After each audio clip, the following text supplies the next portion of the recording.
The Sterling mansion was a fortress of polished marble, hushed wealth, and predictable routine.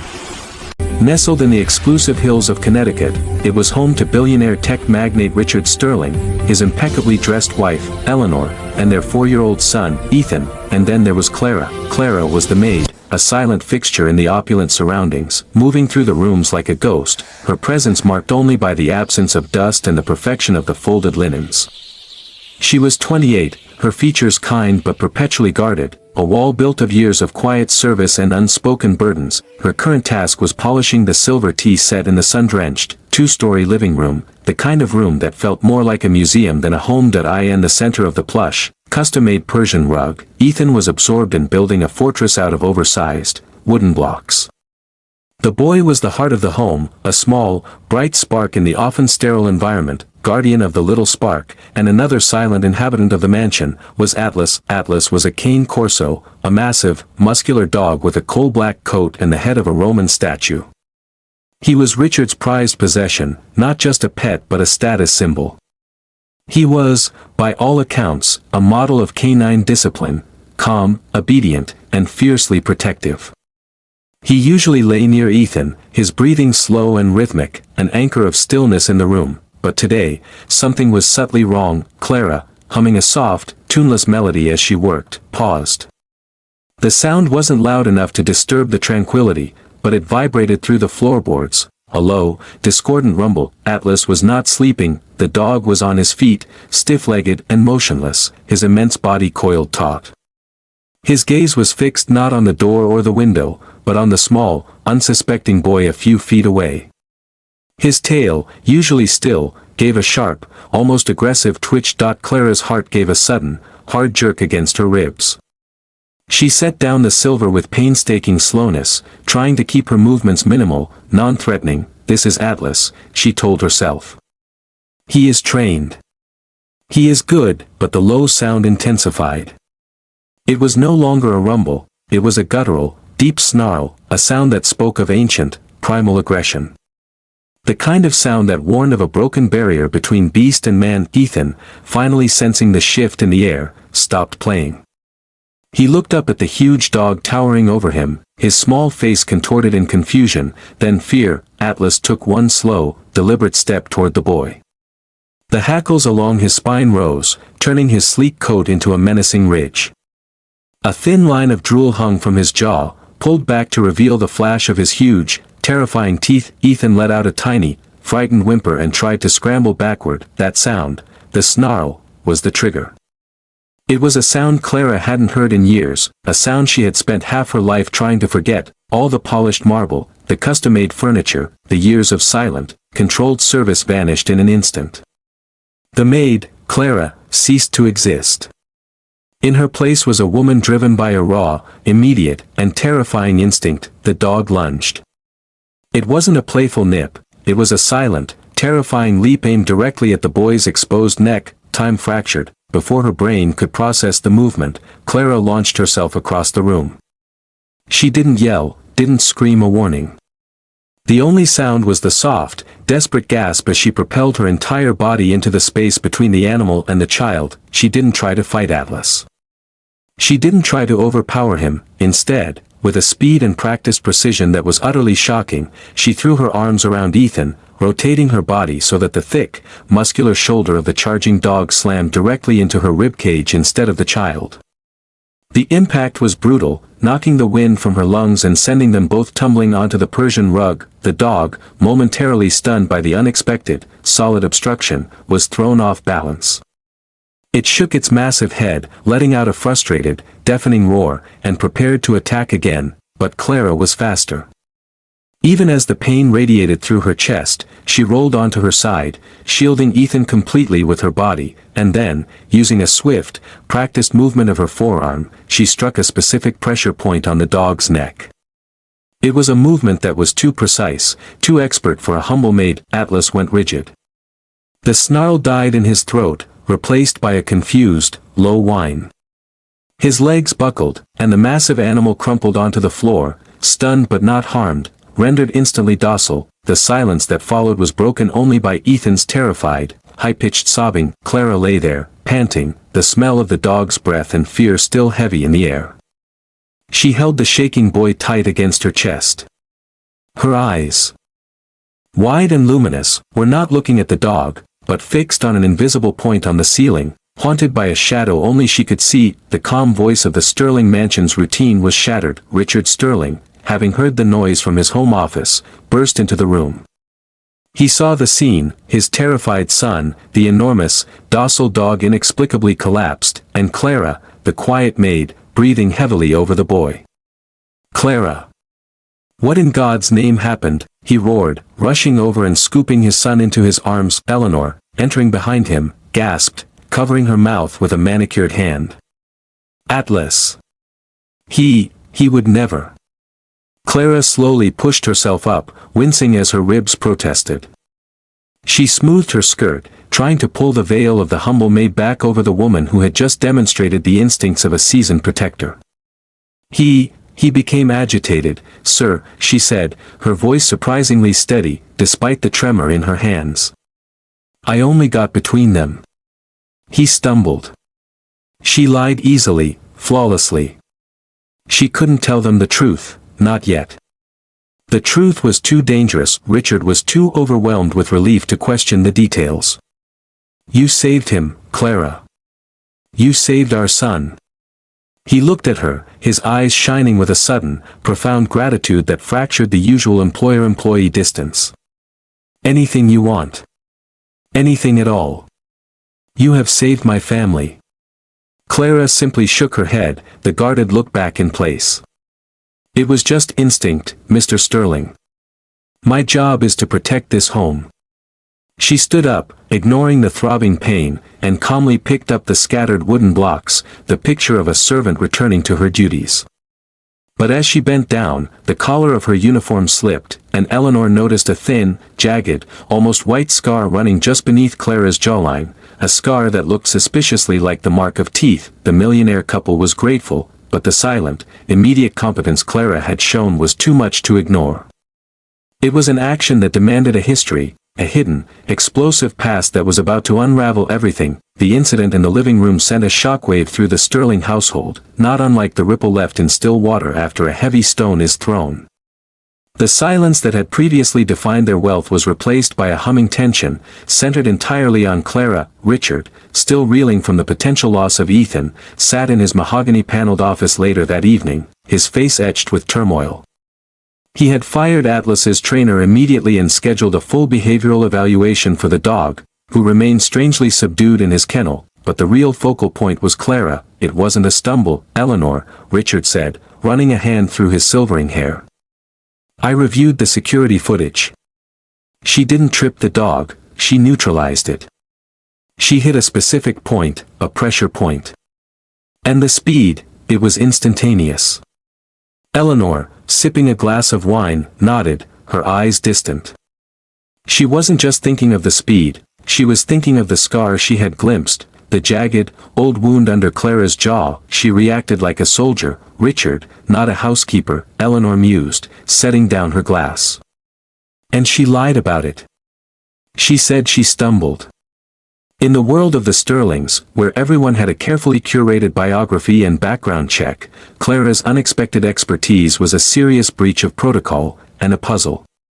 They trusted her with their son, but now, a deep, unsettling suspicion had taken root. I pulled her hiring file, Richard admitted, tapping a screen on his desk. It's thin. Reference from a cleaning agency that shut down a year later. Basic background check, clean driving record, no priors. She came from New York, but her history before that is a blank slate. No family, no documented education past high school. A blank slate is usually a very thick book, Richard. Someone deliberately wiped clean, Eleanor countered, her socialite intuition sharp. She has a secret. And whatever that secret is, it trained her to handle a massive, aggressive dog in a split second. The conversation culminated in a decision. They couldn't simply thank Clara and let it go. Not when their child's safety hinged on a mystery woman with lightning reflexes. I need to know who she is, Richard stated firmly. He activated his secure line. I want a full, deep dive forensic background check. Everything. I don't care about the cost. Find out where Clara Miller came from. Meanwhile, Clara was in her small, spotless room on the third floor, away from the opulence. She sat on the edge of her bed, her uniform discarded, wearing a simple cotton shirt. She was applying a cool compress to her ribs, which ached with a deep, dull pain. The physical pain was nothing compared to the sharp, terrifying adrenaline that still surged through her veins. The near miss had shattered the careful peace she had built, the snarl. The smell of the fur. The immediate threat that it had brought everything rushing back, the dust, the concrete, the sound of barking that was not protective but predatory. She remembered the sheer, overwhelming panic of the attack, and then, the brutal, life-saving training that followed. She closed her eyes, clutching the compress. She had been so careful for 5 years. She chose service jobs in wealthy, secluded homes precisely because they valued quiet efficiency over personal history. She was a ghost, and ghosts don't have pasts, but today, the ghost showed teeth. She knew the Sterlings would investigate. They were too meticulous, too powerful, and too shaken to simply let it go. Her flawless, quick lie, "I only got between them." He stumbled, was a temporary patch, not a permanent cover. She looked at her reflection in the small mirror. The scar beneath her jaw was a faint white line now, almost invisible unless you looked closely. It was the mark of her first failure, and the reminder of her only strength. They will find out I wasn't born in a sterile apartment in Queens. They will find out about the facility. Clara sighed, the weight of her secret pressing down on her chest, making the bruised ribs ache more acutely. She had saved Ethan, but in doing so, she had sacrificed the carefully constructed anonymity that had kept her safe. She reached under her mattress and pulled out a small, worn leather journal.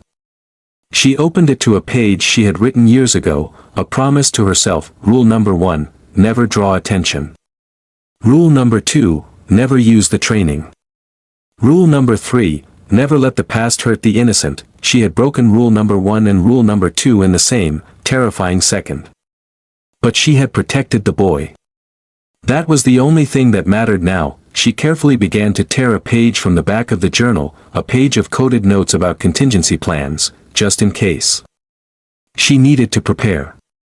The peaceful life of Clara Miller, the maid, was ending. The Sterlings were about to uncover the woman who really saved their son. 2 days later, Richard Sterling's private investigator, a former counterintelligence specialist named Mr. Vance, arrived at the mansion, looking every bit the quiet, unassuming professional he was. Vance had bad news. "Mr. Sterling, Miss Sterling," Vance said, laying a slim file on the glass coffee table. "The background on Clara Miller is exceptionally clean." "Too clean." "What do you mean?" Richard urged, leaning forward. "Her social security number was only activated 5 years ago. It's a legitimate number, but it's new. The records show a single, 5-year gap where no digital footprint exists. No school, no medical records, no addresses, no bills, no taxes. Before that, she appears to have simply ceased to be," Vance explained. "So she's an illegal immigrant?"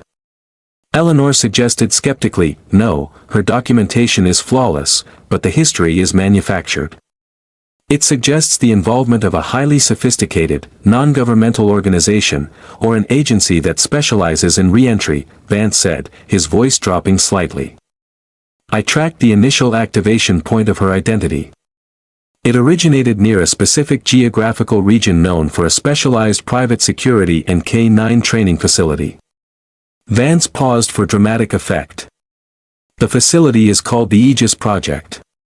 They train service dogs and their handlers for high-risk situations, executive protection, tactical retrieval, anti-poaching.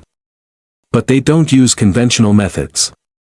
Richard stared at the file, suddenly realizing the terrifying implications. "You're saying Clara wasn't just a maid? She was a handler?" "I cross-referenced her physical description with a leaked photo from that facility from about 6 years ago. The facial features are obscured, but there is a distinct, small scar on the neck of one of the younger trainees." Vance slid a blurry, grainy photo across the table. Eleanor picked it up, her hand shaking slightly. The scar was undeniable. Clara Miller is an alias, Vance concluded, his gaze steady. And that pressure point technique she used on your dog? That's Aegis Level 2 disarmament. Only the top handlers are taught that. It's used to neutralize a dog without causing permanent harm, usually in a hostage or high-security environment. Richard leaned back, the color draining from his face. His son was saved by a woman whose background was in tactical K-9 protection, a woman with a history so secret, someone had spent a fortune to make her disappear, but why is she here? Why is she polishing silver? Richard whispered, the fear now turning into profound unease. That is the question, sir. Based on the files, Aegis handlers don't retire to become maids unless they are running from something, or someone, Vance said. And I need to warn you. Her real name, the name she used at the Aegis project, was not Clara Miller. It was Echo. Clara had seen enough surveillance systems in her life to recognize the subtle shift in the household's energy. The Sterlings hadn't confronted her, but their silence was louder than any accusation. The day after her meeting with the investigator, Eleanor had asked Clara to dust the seldom-used conservatory, a room that conveniently held a brand-new, nearly invisible security camera. Richard, normally dismissive, had lingered near her while she worked, his eyes darting to her hands, looking for the precision of the handler rather than the dexterity of the maid. Most telling, however, was the sudden, discreet absence of her usual cleaning itinerary. The Sterlings had subtly steered her away from the areas containing Richard's private files and high-value tech. They weren't just curious, they were suspicious and afraid. Clara knew the deep-dive investigation was underway. Vance's name, or someone like him, would have been mentioned in an offhand call to Richard's security director. She knew exactly what Richard's PI would find: the 5-year gap, the fake ID lineage, and eventually, the geographical proximity to the Aegis project. They know about the training. Soon, they will know my name. She was sitting in the kitchen, meticulously peeling vegetables for dinner, when Richard approached her, trying to appear casual as he refilled his coffee cup. Clara, I hope your ribs are healing up well, he said, his tone overly concerned. They are fine, Mr. Sterling. Thank you, she replied, her eyes focused on the rhythmic slice of the knife. That was a remarkable thing you did, he continued, leaning against the counter. Most people would panic. But you seem to know exactly what to do. Have you ever worked with large dogs before? Clara paused the knife, looking up at him with a carefully blank expression. Only as part of general domestic service, sir. Many families have pets. You learn to be calm around them. She held his gaze. Richard, the master of multi-billion-dollar deals, looked distinctly uncomfortable under her simple, steady stare. He was searching for Echo, the tactical operative, but all he saw was Clara, the quiet maid. Right. Well, we are incredibly grateful. I've put a rather substantial bonus in your account. Please accept it as our deepest thanks. That is very generous, sir. Thank you. She immediately shifted the focus back to her task. The carrots need to be diced precisely, as Mrs. Sterling prefers. Richard retreated, defeated by her composure. He was dealing with a professional. That night, after the Sterlings had retired, Clara did not go to her room. Instead, she performed her final, crucial task, the reconnaissance. She moved through the mansion like the ghost she pretended to be, barefoot and silent on the thick carpets. She wasn't looking for dust, she was looking for weakness. In Richard's office, the faint, residual scent of ozone and strong cologne was a giveaway. He hadn't been working, he had been meeting or receiving an urgent report. She quickly scanned the recycling bin and found nothing. The PI was too good for paper trails. Her destination was the large, walk-in safe hidden behind the master bedroom closet. It was where Richard kept emergency cash, documents, and, critically, his secure communications devices. Clara had always known the combination. It was the birthday of his late father, a simple, sentimental sequence she had overheard him mutter during a low moment. 3-1-2-9. Click, she didn't steal anything. She didn't plant anything. She simply surveyed the contents. Richard's passport, Eleanor's high-value jewelry, investment bonds, and a locked, heavy binder labeled Ethan's Trust and Medical. The last item snagged her attention. She had seen that binder before, always tucked away. Richard guarded it with more intensity than his company's stock options. Why is a trust fund so heavily protected? Clara carefully closed and reset the safe, her mind racing. The Sterlings were investigating her past, fearing her secret. But what if their fear wasn't about her past, but about her discovery of theirs? She returned to her room and finally pulled out the worn leather journal again. She tore another page, this time one with a cryptic entry, Aegis Target 4A, Retrieval Priority Alpha. The Aegis project wasn't just a training facility, it was an internationally recognized private security organization, notorious for training its handlers, or echoes, to become utterly devoted to their charge, a devotion that often bordered on the obsessive, and sometimes, the dangerous. Clara, or Echo, had been their best. And she hadn't just quit 5 years ago. She had escaped. She had broken the oath of silence and devotion because of a moral line she refused to cross. Her secret wasn't just that she was a highly trained operative. It was that she was a highly trained operative who believed she was running from a dark organization. But tonight, the truth of the situation began to crystallize, spurred by the sight of that medical binder. The Sterlings aren't afraid of what I've done. They are afraid of what I can expose about their son. She knew how the Aegis project worked. Their agents were often hired for specialized, confidential tasks, including the long-term, subtle protection of high-value assets. The dog attack. Atlas, the docile, trained cane corso, had attacked Ethan. It was highly unusual for a dog of that breed and training to snap without provocation. Clara replayed the moment in her mind, the stiff posture, the fixed gaze on the boy's neck. It wasn't simple aggression. It was a programmed attack, triggered perhaps by an external, subtle signal. Someone wanted Atlas to kill Ethan, and if someone wanted Ethan dead, Richard Sterling, one of the wealthiest men in the world, would not trust a standard security firm. He would hire the most discreet, most effective protection available. He didn't hire me. He hired Aegis. Clara looked at her uniform, hanging neatly. The sterile, calm domestic service. The perfect camouflage.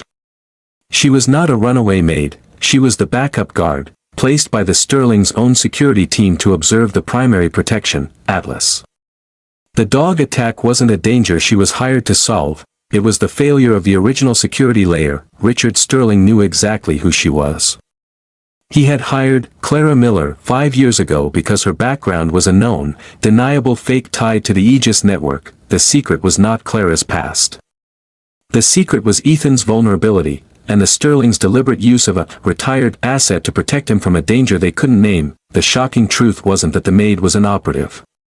The shocking truth was that the Millionaire's family was using a runaway agent's need for anonymity to protect their son from a threat so severe, they had to involve the shadowy world of Aegis. The realization that Richard Sterling had not only known about her past but had deliberately hired her was a seismic shift in Clara's world. She was not hiding from them, she was hiding for them, unwittingly placed as a final layer of defense. The next morning, Clara walked into the mansion's sun-drenched conservatory, the room with the new camera, carrying a dusting cloth.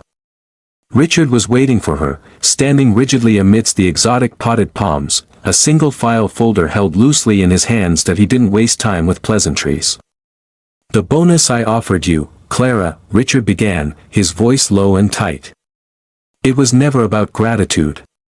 It was a severance package. "My investigator, Mr. Vance, is very good. He knows about Aegis. He knows about Echo." Clara stopped dusting, her hands still. She finally dropped the pretense.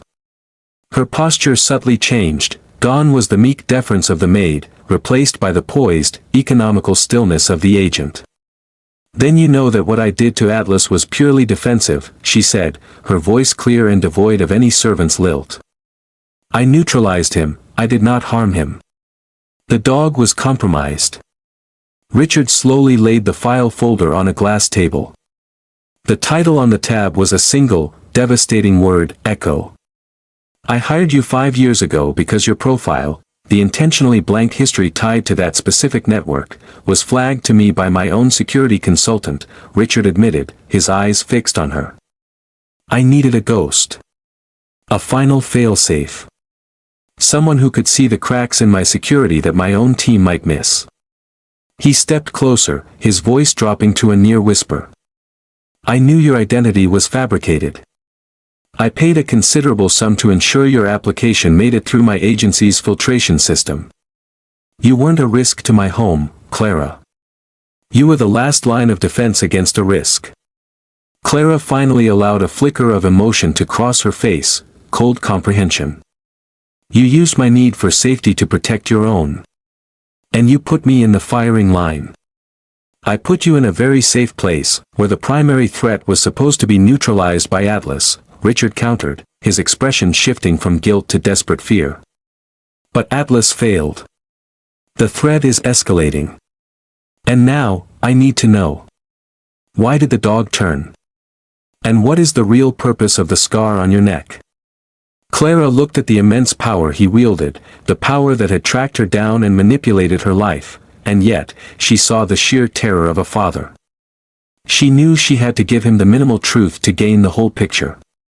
The scar, Clara said, lifting her chin slightly, exposing the faint white line to the light, is a result of a K9 defense failure. My own failure. Atlas didn't turn, Mr. Sterling. Atlas was triggered. She walked over to a bowl of fresh fruit. Picked up a single apple, and held it out. He wasn't aggressive. He was executing a command. An attack protocol. Someone in this house, or someone with access to it, used a low-frequency sonic or pheromonal trigger that only a high-level Aegis-trained dog would recognize as a kill command. Richard's face went white. Who? Why? Why would anyone try to kill Ethan? That is what you need to tell me, Clara pressed. Aegis handlers don't retire to the suburbs unless they've violated the code. And the biggest violation is finding out the truth about the assets they protect. Tell me the truth about Ethan. What is in that locked binder? Why is a 4-year-old child a retrieval priority alpha? Richard hesitated, glancing nervously at the conservatory doors. The silence was thick with the weight of years of concealed misery. Finally, the facade of the confident billionaire crumbled. Ethan isn't just my son, Clara. He is my company's contingency plan, Richard confessed, his voice shaking that he explained that his global tech company, Sterling Dynamics, was on the verge of launching a proprietary encryption algorithm, the most secure in the world, that would revolutionize global finance and national security. The algorithm was locked down by a unique, biometric signature. It's tied to a rare genetic marker, Richard whispered. A marker that Ethan inherited from his biological mother, my first wife, who died 7 years ago. Only Ethan's retinal scan and DNA signature can unlock the main servers if I am incapacitated. Clara's mind raced. So, whoever has been trying to access your system doesn't need your key, they need his key. They need to retrieve him.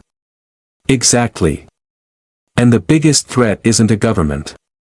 It's Aegis, Richard revealed, the ultimate twist. The Aegis project wasn't just my protection. They were, until 6 months ago, my primary security contractors. They were hired to protect the lineage, the key, for a massive, multi-billion-dollar fee. But they became compromised, Clara finished. A competitor, a rival nation, or a faction within Aegis itself decided it would be cheaper to steal the key, to retrieve the asset, than to pay for it. Richard nodded miserably. 6 months ago, I discovered internal files suggesting a breach. A planned extraction. They were going to kidnap Ethan, extract his biometrics, and sell them to the highest bidder. I fired them all, shut down all contracts, and replaced the whole security team. And then, I hired their ghost, you, hoping you'd recognize the telltale signs of their methods. The entire story clicked into place for Clara. The terrifying truth wasn't about her own hidden past, but about the high-stakes, ruthless world of corporate espionage she had stumbled back into. Atlas was their test. A field trial, Clara summarized, her face grim. They triggered a K9 assault to test your new security response. They wanted to see if anyone survived the attack who was professional enough to intervene. I was the anomaly. And now they know you're here, Richard said, defeat etched on his face. They know Echo is protecting Ethan. You've drawn a target on your back and, by association, on this house. Clara looked at the polished marble floor, no longer seeing wealth, but a battleground. She realized that by saving Ethan, she hadn't secured her freedom, she had just volunteered for the toughest job of her life. They will not risk another dog. Their next move will be human, Clara stated, her eyes sharp and assessing. And they will not be quiet. They will come for the asset. The unspoken deal was sealed in the sun-drenched conservatory. The maid was gone, replaced by the operative. Clara was now Echo, a tactical asset with intimate knowledge of her enemy. The Sterling's panic subsided, replaced by a desperate, clinging faith in this silent woman who moved like liquid steel. We have to leave, Eleanor urged, her voice trembling as she entered the conservatory, having overheard the final, devastating exchange. We take Ethan and disappear. We charter the jet, go to the island, anywhere. It won't work, Eleanor, Clara stated calmly, folding the Echo file and handing it back to Richard. Aegis is not a criminal gang, they are a sophisticated network. They can track the biometric markers. They will intercept your jet or find the island. If we run, we scatter our defense. We make ourselves easier targets. Richard, despite his terror, found himself deferring completely to Clara. What is your recommendation? Clara looked out the conservatory windows at the perfectly manicured, quiet suburban facade. We use this house. It's a fortress, but a predictable one. They know your protocols. We change them.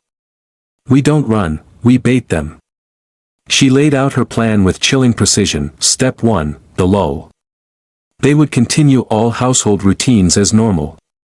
Clara would remain the dutiful maid. Ensuring the exterior of the house seemed peaceful and unsuspecting. The immediate threat was gone, Atlas was permanently relocated, and they needed Aegis to believe the momentary disruption was over. Step 2, the red herring. Richard would discreetly leak false information to his closest business contacts, people he knew Aegis would be monitoring, suggesting he was moving the main server's biometric key to a secure vault in Geneva within the next 48 hours. This was designed to force Aegis's hand and make them prioritize a quick, aggressive extraction before the key was moved. Step 3, fortification. Clara would take command of the mansion's defenses. She bypassed the existing, likely compromised, security system and installed a series of non-electronic tripwires and pressure alarms, utilizing her old-school, analog training. She focused on the blind spots Aegis would favor, the drainage tunnels, the seldom-used upper terraces, and the heavily wooded section of the property line. For the next 2 days, the Sterling mansion operated under a surreal, terrifying tension. Richard and Eleanor played the part of the oblivious, wealthy couple, attending charity dinners and making routine business calls. Ethan, unaware of the target on his back, was kept close to his parents, though Clara ensured she was always within line of sight. Clara, however, was in constant, silent motion. She didn't sleep. She moved through the house at night, mapping thermal signatures, noting the rhythmic beat of the automated garden sprinklers, and memorizing the sounds of the neighborhood. She repurposed household items, a thin piano wire stretched across the dark service staircase, a mixture of fine sugar and baking soda sprinkled discreetly at every possible breach point, a tiny, chemical alarm that would react to the slightest moisture or pressure. Eleanor found Clara in the garage late one evening, meticulously disassembling a vacuum cleaner and removing a specific, high-torque motor. "What are you doing?" Eleanor whispered, clutching her silk robe tight. Clara didn't look up. "Setting up a distraction, Mrs. Sterling. Aegis teams rely on silence and darkness. I'm preparing to give them neither." She was building a makeshift, high-powered sound emitter, designed to disrupt specific communication frequencies and cause localized, piercing sonic chaos upon remote activation. "And my son?" Eleanor asked, her voice cracking. "How do we protect him when they come?"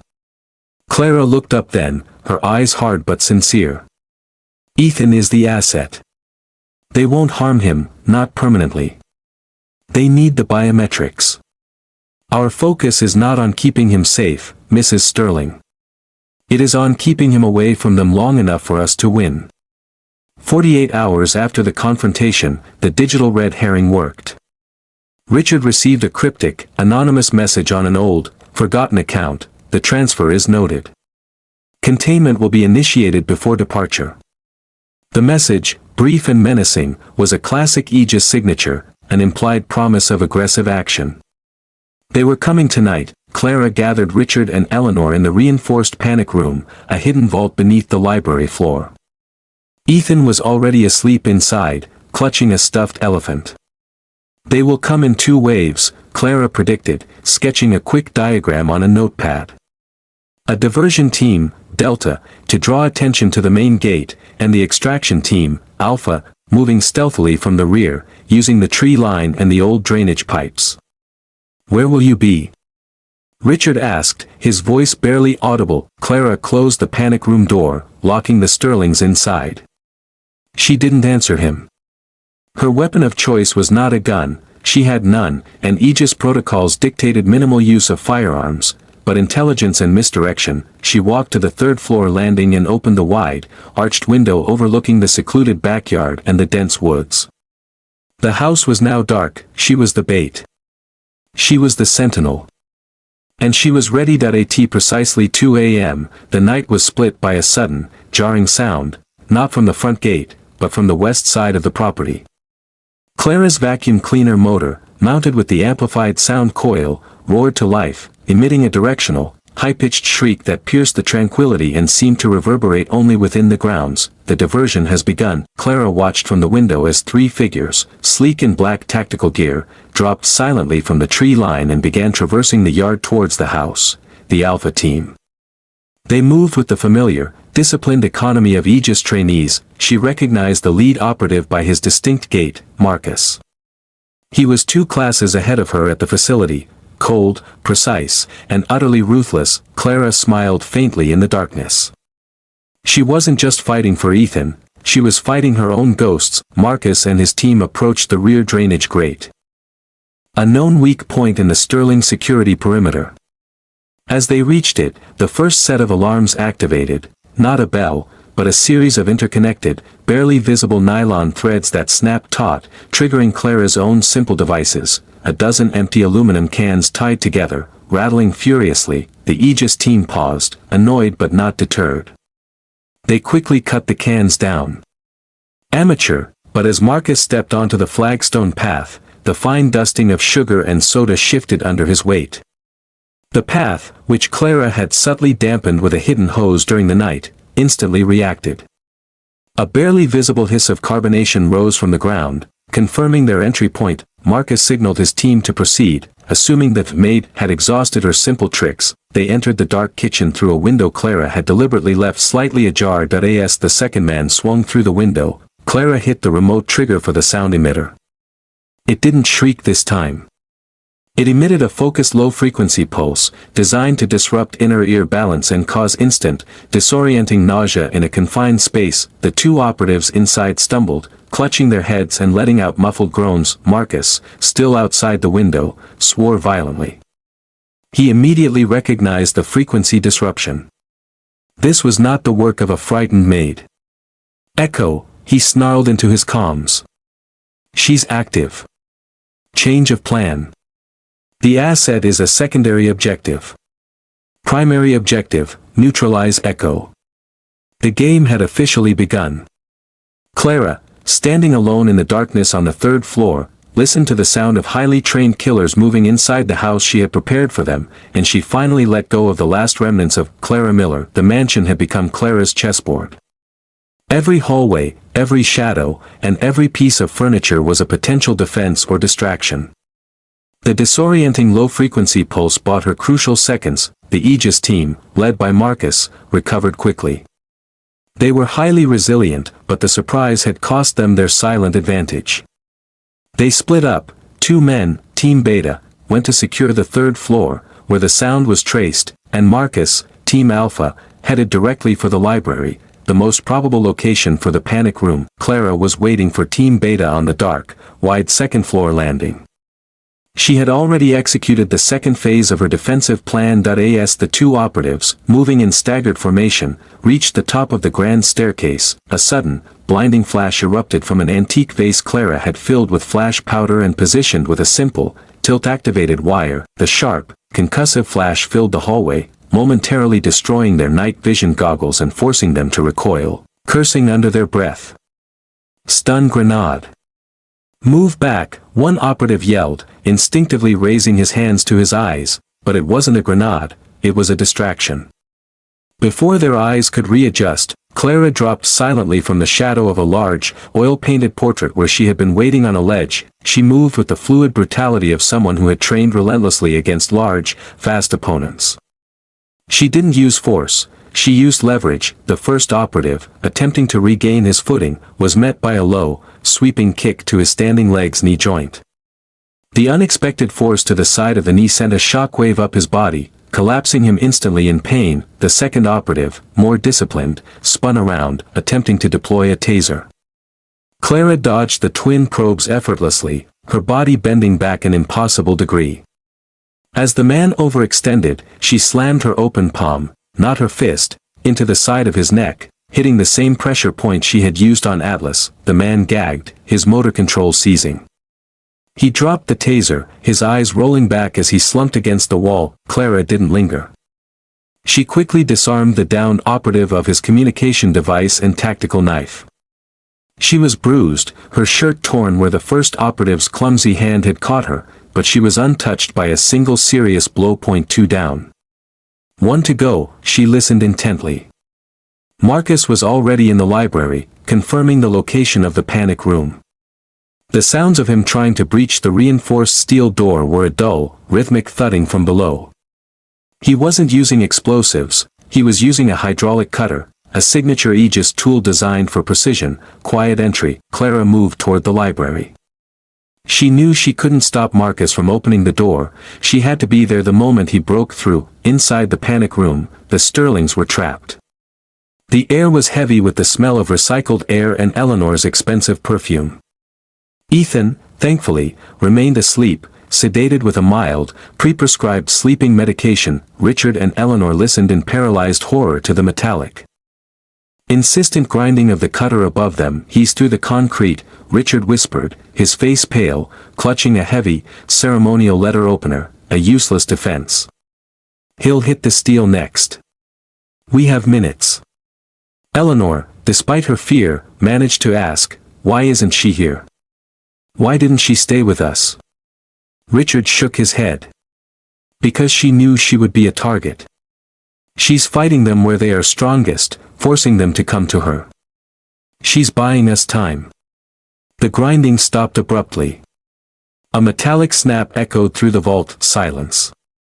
Then, a low, controlled voice from above, "Sterling. This is Aegis Team Alpha. Do not resist. The extraction is mandatory and non-lethal, provided you cooperate. Open the door."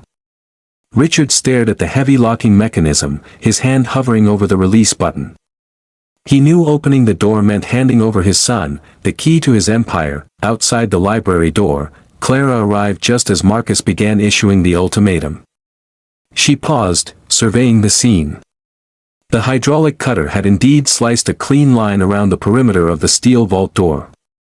He was applying final pressure to lever it open. Clara knew Marcus's weakness, arrogance. He expected to face a civilian with a gun, not a peer. She threw the tactical knife she had taken from the Beta team operative. It wasn't aimed at Marcus. It was aimed at the ancient, dusty, but immensely heavy brass chandelier hanging precariously over the library's center table. The knife struck the chain with a sharp, resonant twang. The chain, weakened by decades of neglect, immediately gave way. The chandelier, weighing hundreds of pounds, plummeted. Marcus, focused entirely on the vault door, only heard the sudden rush of air above him. He had just enough time to throw himself sideways as the massive brass fixture slammed into the exact spot where he had been standing, pulverizing the marble floor and sending a cloud of plaster and dust into the air. He rolled clear, his body tense, his cutter tool crushed beneath the wreckage. He was unharmed but furious, his face now smeared with dust and rage. Echo! Marcus roared, rising to his full height. I knew you were loose. You shouldn't have interfered, Clara. You broke the code. Clara emerged from the shadows, hands empty, her stance open but balanced. She looked exactly like the woman who polished his silver, but her eyes held a lethal focus. The code demands protection, Marcus, she said, her voice calm despite the adrenaline. The target is non-lethal defense of the asset. You moved to extraction. That violates every directive. The directive changed, Marcus spat, pulling a standard-issue tactical baton from his harness. The asset is being sold. You know the rules, follow orders, or be eliminated. Marcus lunged. He was stronger, heavier, and driven by organizational loyalty. Clara was faster, more agile, and driven by a desperate, protective instinct she barely understood herself. The baton whistled through the air, aimed for her temple. Clara parried, using the heel of her hand to redirect the blow off-center, absorbing the impact on her forearm. The pain was sharp, but manageable. The fight was brutal, silent, and contained, a dance of practiced violence that lasted only seconds. Marcus attacked with force, trying to overwhelm her. Clara responded with redirection, using his momentum against him that he slammed her into the bookshelf. She didn't resist, she spun off the rebound, using the wall's force to deliver a sharp, elbow strike to his floating ribs, the point where the bone is most vulnerable. Marcus gasped, the air knocked out of his lungs. He stumbled back, clutching his side. In that brief opening, Clara moved. She didn't strike another bone. She used her full weight to press him backward, driving his shoulders hard into the wall where a large, framed mirror hung. Ethan is not an asset, Marcus, she whispered fiercely, right before she slammed the back of his head, once, hard, against the mirror's surface. The mirror shattered with a deafening noise, and Marcus went limp, sliding to the floor, stunned and momentarily incapacitated. Clara stood over him, breathing hard, her hands shaking slightly. She had won the fight, but the battle was far from over. Her reflection was fragmented in the broken glass. The maid, the agent, the protector. She quickly pulled Marcus's sat phone from his pocket.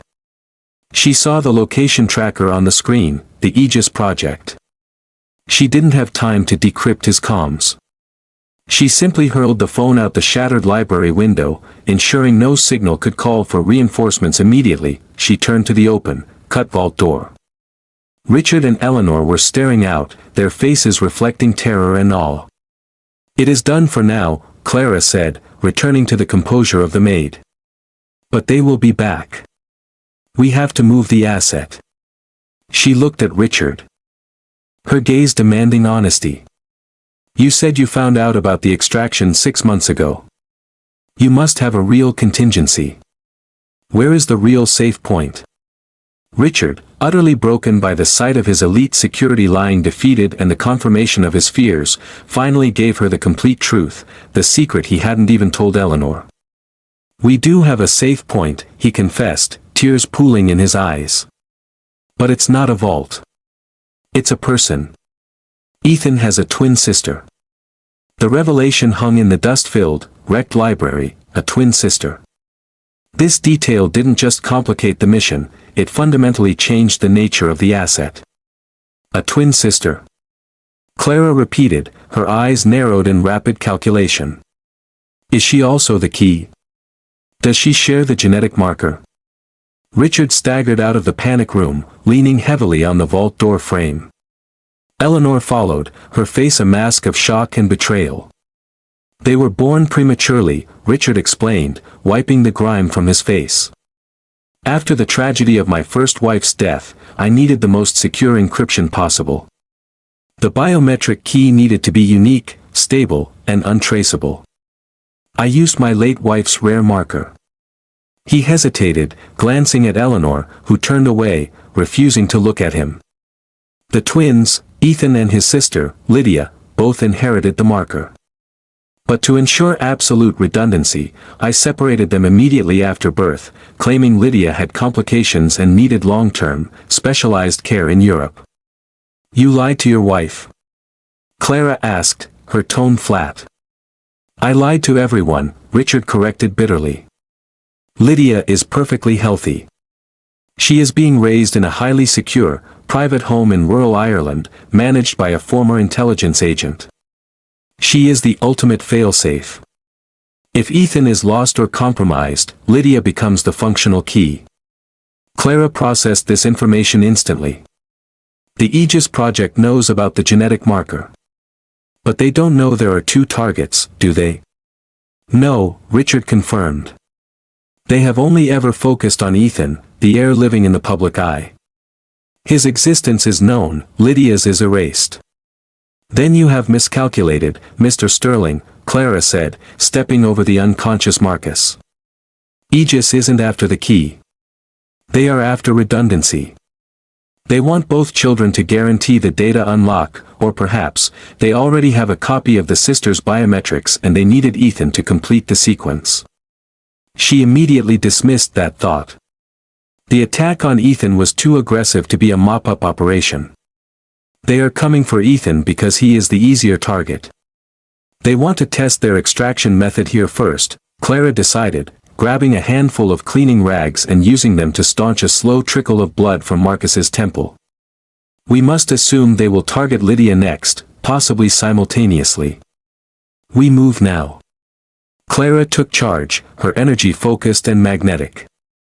Richard, you will arrange for a private helicopter transfer from your nearby hunting lodge in 1 hour. Not the airport. You will tell your pilot you are taking Ethan to a hospital in Boston, a false route for monitoring. Eleanor, you will go with the pilot and Ethan. You will leave the city limits, land once near a decoy location, and then proceed directly to the Irish consulate in New York. They have their own protocols for high-value asset protection. Eleanor, her face still stunned, finally found her resolve. What about you? I am the decoy, Clara stated simply. I am Echo. They think I'm the security asset they need to neutralize. I will stay here and ensure Marcus and his backup team believe the family is still inside, trapped in the panic room. Clara looked at Richard. You will not leave the house yet. You will send a message, a single, coded phrase, to the Irish safe house to prepare them for an immediate evacuation, but you will not mention Ethan. Just, the Phoenix Protocol is active. They will understand. Richard, accustomed to leading, found the utter authority in the former Maid mesmerizing. What will you do with Marcus? I will wake him up, Clara said, a glint of calculation in her eyes. And I will give him a choice, help me make this house a temporary fortress, or suffer the consequences of violating Aegis's highest directive, putting the asset at lethal risk. 30 minutes later, the mansion's quiet third-floor guest bathroom was the scene of an unlikely interrogation. Marcus, his head throbbing, was sitting on the tiled floor, his hands cuffed with thick, zip-tie restraints Clara had found in the supply closet. Clara stood over him, not with a gun, but with a syringe loaded with a precise dose of a fast-acting, non-lethal paralytic, another Aegis standard field tool she had recovered from his gear. You failed the extraction, Marcus, Clara stated, holding the syringe steady. You exposed yourself to the family. You violated the non-lethal capture clause by bringing a hydraulic cutter capable of fatal pressure. Your reputation, and your life, are over, unless you make this right. Marcus sneered, trying to sound defiant. Aegis will hunt you down, Echo. You ran once, you can't run twice. They will track the kid. We always get the asset. They won't track the kid, Clara said, her voice dropping. They will track me. Because I am going to make them believe I am the one with the biometric key. She showed him the syringe. The choice is simple. Help me set up a digital distraction, a ghost signal to the Aegis Central Command, making them believe I'm extracting Ethan's biometrics and fleeing north. Or I inject you, leave you here, and let Richard's security cleanup crew, the ones who handle corporate espionage, make you disappear permanently. You know Richard's people are less subtle than Aegis. Marcus knew the paralytic would leave him unable to speak or move for days, making him easy prey for Sterling's inevitable retaliatory strike. He knew the risk was real. "What is the signal?" he grunted, defeated. Clara leaned in, speaking rapidly. "I need you to use your encrypted sat phone, the one I threw out the window, and send a one-time burst transmission. A fake distress signal. Priority Alpha 0. Target coordinates, Quebec, Canada. Encrypted message, asset secure. Extraction complete. Transferring biometric. Meet at point Gamma." Marcus's eyes widened in realization. "You're sending them on a wild goose chase. You're giving them a 24-hour window." "Yes," Clara confirmed. "And in return, I give you a new identity, a passport, and a guarantee that Aegis Central will believe you died heroically trying to stop me, the rogue agent. You live, Marcus, and you get to run again." Marcus looked at the resolute woman, realizing she wasn't bluffing. She was a better strategist than he was a field operative. "All right, Echo," he finally conceded. "Give me the comms. But you owe me." "I owe you a life, Marcus," Clara replied, tossing him the retrieved, slightly damaged sat phone. "And in my world, that is the only currency that matters." As dawn broke, Richard and Eleanor, clutching the sleeping Ethan, boarded the chopper at the hunting lodge. Richard watched the Sterling mansion recede in the distance, a dark, silent sentinel. Clara, meanwhile, was back in the mansion, alone. Marcus had successfully sent the decoy signal before Clara secured him in a remote, unused wine cellar. Clara was no longer wearing the maid's uniform. She was dressed in Marcus's tactical pants and a black, high-collared shirt, the clothes of a hunter. She stood in the library, looking at the wreckage of the chandelier and the shattered mirror. The house was calm, eerily so. The family was gone, protected by a lie and a forged signal. She pulled out her worn journal. She was now completely exposed. Aegis would eventually realize the signal was a fake and return for retribution, but she had secured the asset. And in doing so, she had finally understood the truth of her own scar, her training, and her instinct. The deepest secret wasn't the attack, the twin, or the Aegis conspiracy. It was the moment she had thrown her body in front of Ethan. The Aegis project didn't just train handlers. They psychologically conditioned them to feel an unbreakable, parental bond to their assigned asset. That scar she bore was from an earlier asset she had failed to save, a failure that had forced her to flee the project and renounce her oath. But when Atlas attacked Ethan, that primal, Aegis-engineered protective instinct, the very thing she had tried to suppress, had surged back, overriding her years of fear. She hadn't stumbled, she had relived her original trauma and chosen a different ending. The maid who saved the millionaire's child had done so not because of a mysterious past, but because of a devastating, genetically engineered motherhood protocol, a truth that shocked everyone, including herself. Clara spent the next 24 hours in a state of hyper-awareness, repairing the minimal damage and systematically dismantling her own defenses. The helicopter route to Quebec was a dead end. Aegis was not easily fooled, and the silence from their headquarters was the most terrifying sign of all. She knew the timing. The moment the Aegis extraction team landed at the fake Quebec coordinates and found only a remote weather station, they would realize the truth. They wouldn't return to the Sterling mansion immediately. They would send the cleaner. The cleaner was an Aegis legend, a high-level operative specializing in asset recovery, rogue handler elimination, and, most critically, maintaining organizational silence. They worked alone, with lethal precision, and their arrival meant the Sterlings were no longer the target. Clara was. As the sun began to set on the second day, she moved to the kitchen. The only room she hadn't weaponized. She poured herself a glass of water and waited. She felt no fear, only a cold, professional resignation. She had secured the asset, broken the code, and now she would pay the price. Just as the last light faded, a small, barely audible click sounded from the front door lock, not the forced entry of Marcus, but the subtle sound of a professional bypassing the deadbolt. Clara smiled faintly. The cleaner was here. She turned to face the kitchen entrance. A man stepped into the room, his silhouette filling the doorway. He was tall, lean, and moved with a calm, almost lazy grace that belied his lethal capabilities. He wasn't wearing tactical gear, just dark, expensive civilian clothes. "Hello, Echo," the man said, his voice quiet, almost academic. "Or should I say, Clara Miller. My name is Dr. Thorne. I designed your training protocol." This was the true shock. The cleaner wasn't just an operative, he was the architect of her past, the man who had deliberately engineered her protective instinct. "Thorne," Clara acknowledged, setting down the glass. "You found me faster than I thought. The Quebec coordinates should have bought me another 12 hours. A simple frequency analysis confirmed the transmission was a forgery," Thorne said, stepping further into the room.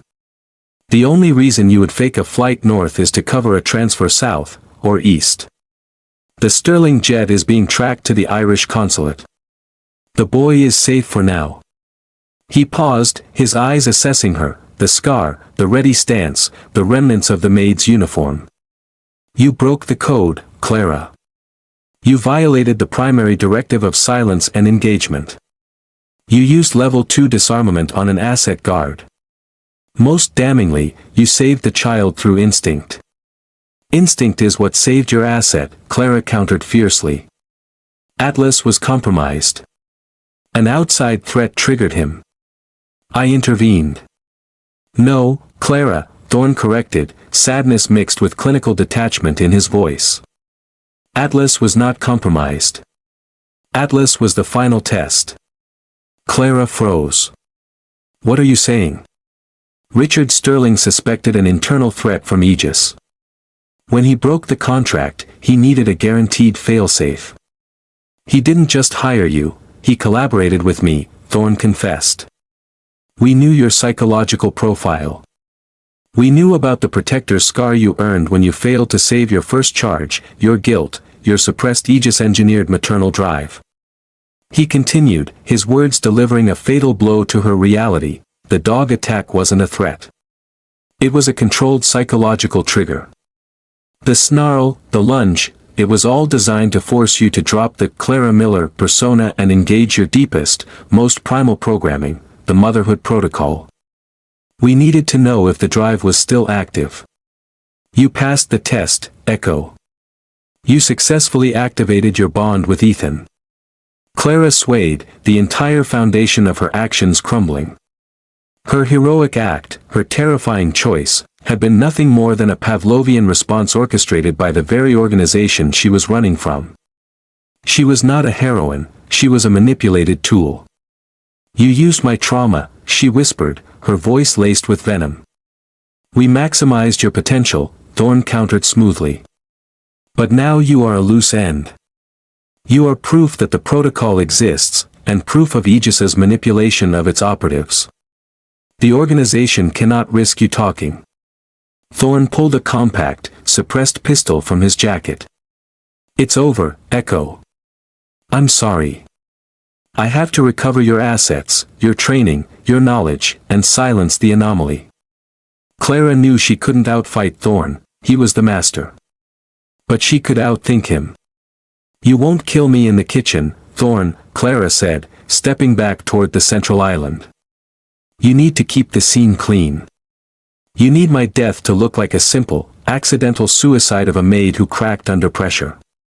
I am the cleaner, Clara. I make the scene look exactly how I want it to look," Thorne said, raising the gun, but Clara wasn't trying to escape the bullet. She was waiting for the perfect angle. "Then you should know one thing," she said, her voice rising to a shout. "I may be your asset, but I am not the only one in this house." She reached beneath the kitchen island, the only place she hadn't secured, anticipating the need for an unplanned, final tool. Her hand closed not around a weapon, but around a small, leather-bound journal. She didn't show it to Thorne.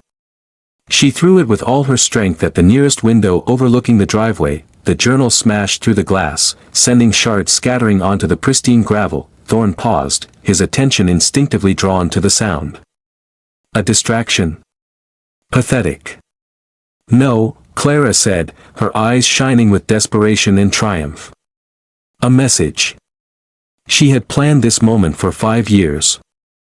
The back pages of her journal contained not just contingency plans, but a single, undeniable truth: the coded identity of Dr. Thorne and his entire network, ready to be discovered by the local police once the ensuing chaos drew them to the scene. Thorne realized the danger instantly.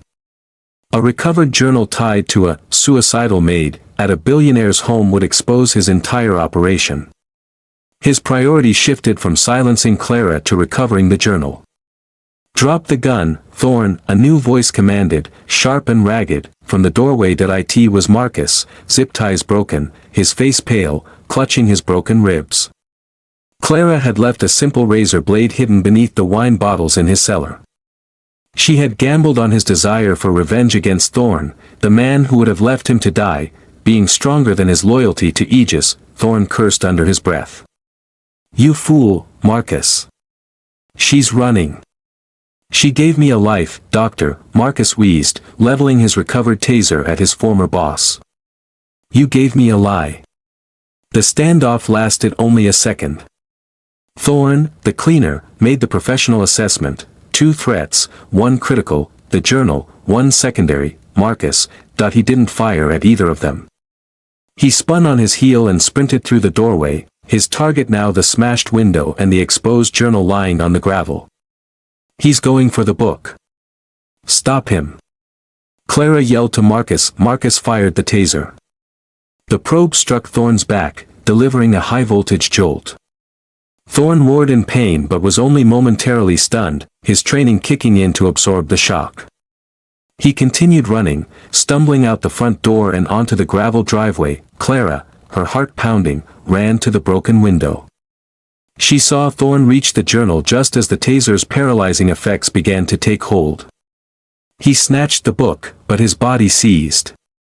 He collapsed onto the gravel, clutching the book, unable to move, unable to hide it. A moment later, the silence was shattered by the sound of approaching sirens. The neighbors, alerted by the earlier explosions and the sound of breaking glass. Clara looked at Marcus, who was leaning against the kitchen wall, exhausted. "You are free, Marcus. Get out now. Before the police find the taser and your prince." Marcus nodded slowly, a flicker of respect in his eyes. He disappeared through the back exit and into the night. Clara walked to the front door, straightened her tattered shirt, and smoothed her hair. She opened the door, stepped onto the porch, and looked down at the immobilized Dr. Thorne, the journal clutched in his hand. The police cars swerved into the driveway, their blue and red lights flashing across the silent, imposing facade of the Sterling mansion. Clara didn't run. She didn't hide. She stood there, the disgraced agent who had become the protector, the scarred survivor who had finally found the strength to face her architect. "I need to report an attempted home invasion," Clara told the first uniformed officer calmly, her voice steady. "The man lying there is responsible. He tried to silence me after I saved the family's son." The officer looked at the silent, wealthy mansion, the quiet maid, and the expertly dressed, paralyzed man clutching a mysterious book. The truth behind the maid's incredible act, the engineered instinct, the Aegis conspiracy, the twin sister, and the corporate espionage, would soon shock the world, but Clara had paid her price. She had saved Ethan, she had brought down the organization that controlled her, and she had finally, truly, gained her freedom. Her service as the maid was over. Her life as Echo, the ghost, was just beginning.